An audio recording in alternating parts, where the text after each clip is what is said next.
As we all know that all living creatures require energy to perform their daily routine work. But from where the energy comes from? We get energy from food. So food is that important from which all the living beings get energy. But now a question arises that from where do we get the food?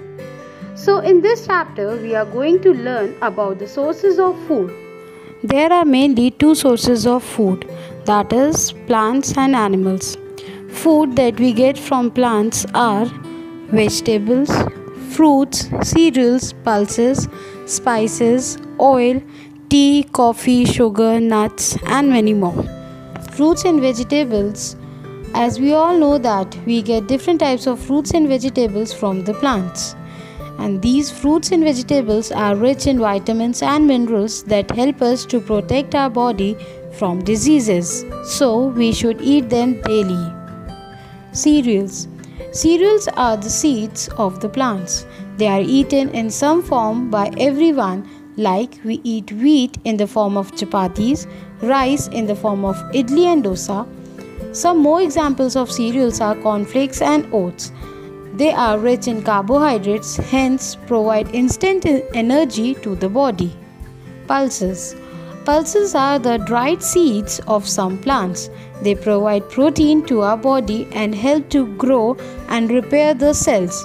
Examples of pulses are lentil, green gram, pigeon pea, and many more. Spices. Spices are that part of the plants that provide flavor to the food. They can be obtained from the various parts of the plants like stems, bark, flowers, roots and many more.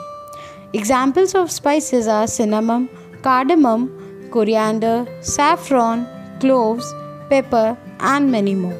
Oil is also obtained from the plants like groundnut, coconut, mustard, sunflower and many more. And it is one of the main ingredients for cooking food. Tea is prepared from the leaves of tea plant and coffee is prepared from the beans of coffee plant. Sugar is obtained from the stem of sugarcane. Also we get jaggery, that is gourd. Nuts like groundnut, cashew nut, walnut are obtained from the plants. So the other source of food is animals. We get a wide variety of food products from the animals. For instance, we get milk from animals like cow, goat, buffalo. We get eggs from hen and duck. We get meat from hen, goat, fish. And we get honey from the beehives. Now, a question arises. Do everyone have same eating cultures? No, everyone do not have same eating cultures. As we know that people have different food habits and taste. For example, some people who eat plants and plant products are called vegetarians, but those who eat plant as well as animal products are known as non-vegetarians. But besides this, food habits also influence according to the region, age, customs and many more things.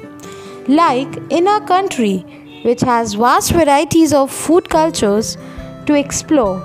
For example, Punjabi food, Gujarati food, North Indian food, South Indian food and many more.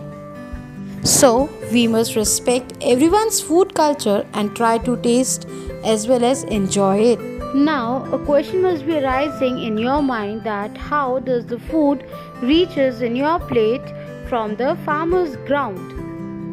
So it is a whole process that includes a lot of hard work of the farmer and different types of machineries to get the food in your plate. Now we will learn about the process in detail.